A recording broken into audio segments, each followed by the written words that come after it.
Now I'm going to turn off the light to show you how dark it really is, with no light. Hello Blogineers, we're at Best Western Pony Soldiers Inn and Suites, and we're going to show you the fun things you can do in Flagstaff, Arizona. Located in the high country mountains of northern Arizona, Flagstaff has favorable year-round weather. Before we start our journey, let's go in for some complimentary hot breakfast. There's bacon and scrambled eggs, Biscuits and country gravy. They even have a pancake machine and a yogurt dispenser. We drove about 30 minutes from Best Western Pony Soldiers Inn, and now we're going to hike to the Lava River Cave. It's a 0.4 mile hike out and back, so it shouldn't be hard. It's really cool. I'm wearing my mask so I can trap all the hot air in there. Before we get there, here are some facts about the Lava River Cave. This was formed 700,000 years ago by molten rock, and these are the zones. Okay, so when you see this sign, the cave is just there. We hiked all the way down that trail for nothing. Let's go.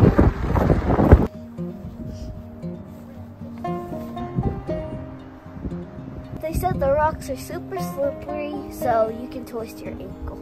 Use both hands. Very slippery. Yeah, always have hands on rocks, no matter what. There's a steep drop. Can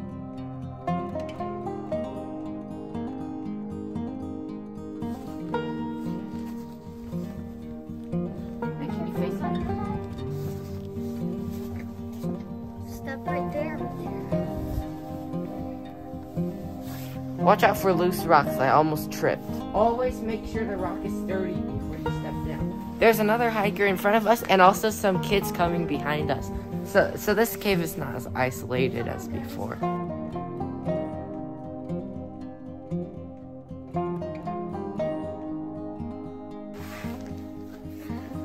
Be careful, there's a huge rock.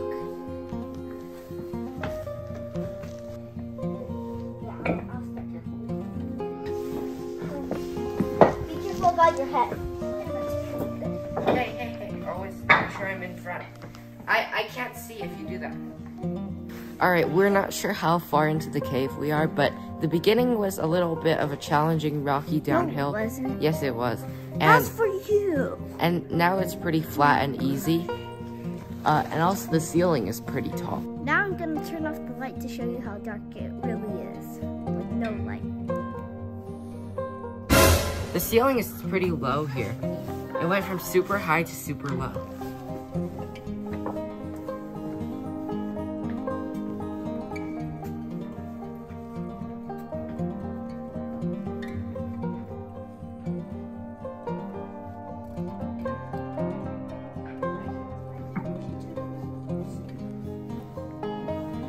We reached a place that's a fork in the road. One of the hikers said that the left side is easier. I think they both eventually meet back.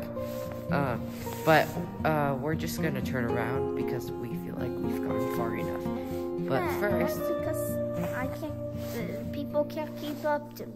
I can go all the way if I wanted to. before we go, let's turn all the lights off one last time.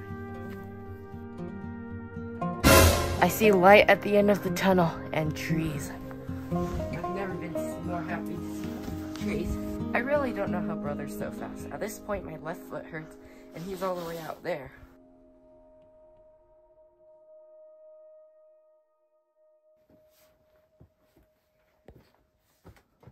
And that is the Lava River Cave. We hiked about 2/3, so we didn't reach the end, but that's fine.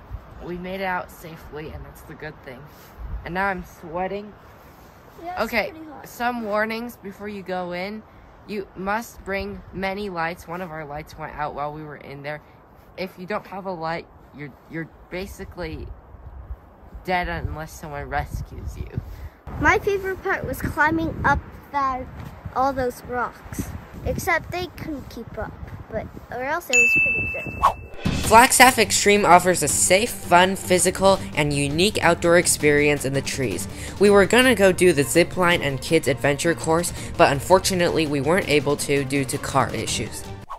The Museum of Northern Arizona is a 200-acre campus featuring 9 galleries. Founded in 1928, this museum celebrates the beauty and diversity of the Colorado Plateau.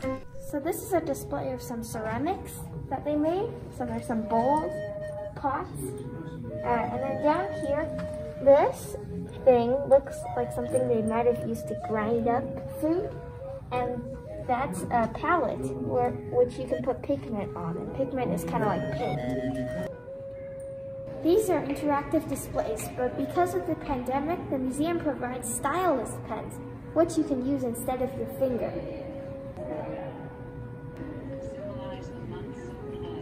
Now we're in my favorite exhibit, the dinosaur exhibit. Brother loves dinosaurs. We're done with the interior part of the museum, and now we're going on the nature trail. There's a prickly pear cactus over here. And the prickly pear fruit itself is so nice and red.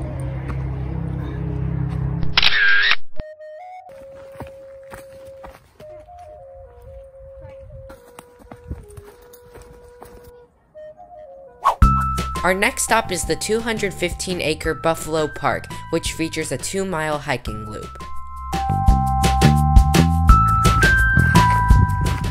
Alright, so we checked on Google Maps, and then basically if you go this way, it's a bit more scenic because there's an open field and it's kind of windy, but it will eventually meet back up to the main trail. What we're going to do is we're going to take the main trail and go all the way down and then turn left, and it will take us on a loop. I kind of like this walk because we're in a nice open field. The only thing is, I wish we saw a buffalo. Like, maybe not too close because I don't want it to trample me.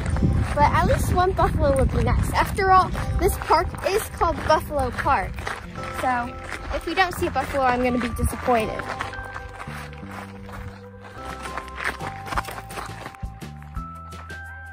The next attraction is the Arboretum at Flagstaff. And today, we're doing the Junior Naturalist Challenge. So this is the start of the inner loop, which will be 0.6 miles long. So we found site number 1. So I'm going to check what we're supposed to do. So there's 7 principles of leave no trace. And in each crime scene, we're going to write down one of the principles. There's some footprints at site number 1, and that cannot be good because it's going off the path. In fact, one of the leave no trace principles is to choose the right path and to stay on the main trail to protect nature. Yeah, you're just not supposed to wander off by yourself. And then the question here is, why is it important to stay on the trail?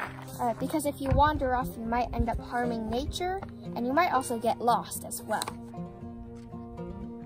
We're now at site number 7. This is the last stop. And this looks like an animal trap.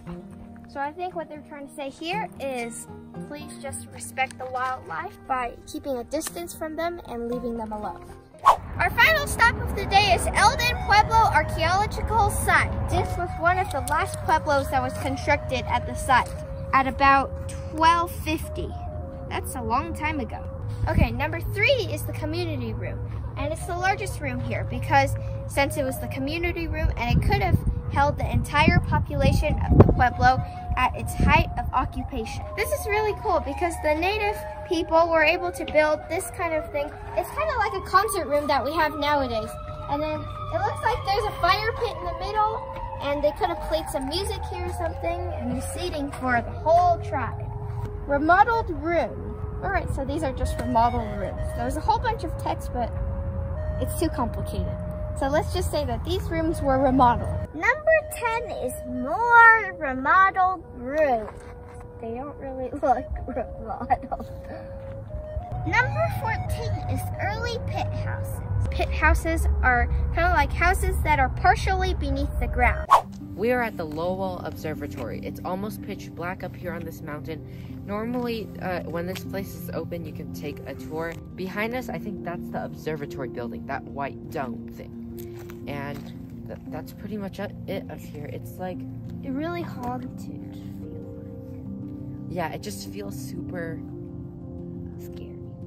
And also, if it wasn't for a cloudy day, this would be... There's almost no light pollution, so we would see so many stars And that's basically it. We're gonna drive down the mountain a little bit, and there's a little vista point where we can see the entire city of Flagstaff. We are at the city overlook at Lowell Observatory, and quite literally we can see the entire city of Flagstaff.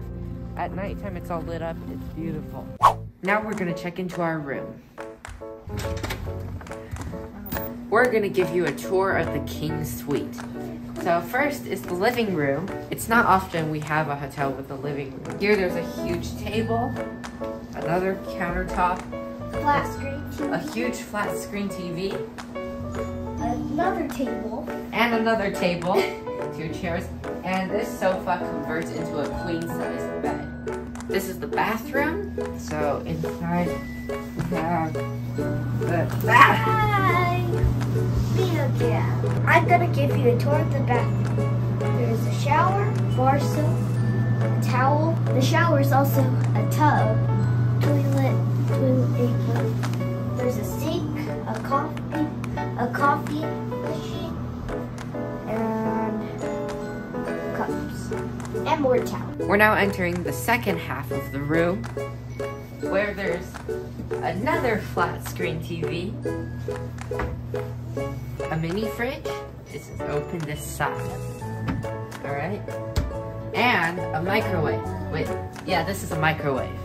Just making sure it's not safe. A king-size bed.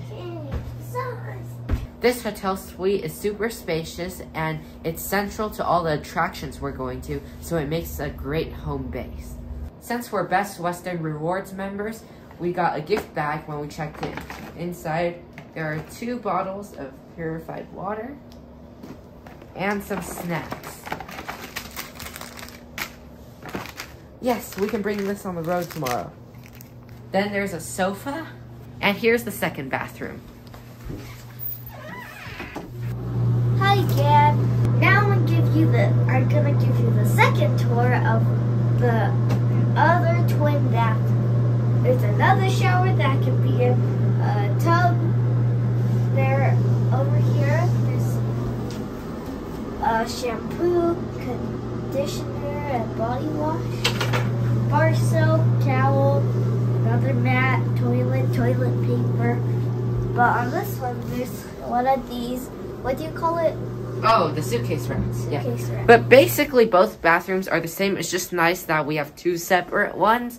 This is a suite after all, so we can shower at the same time, and 2 people can use the toilet at the same time. The best thing of all. There's tissue papers, all this towel and all this stuff. I don't know what to call that. There's the iron mat thing, clothes hangers, the iron, and that's it. Bye.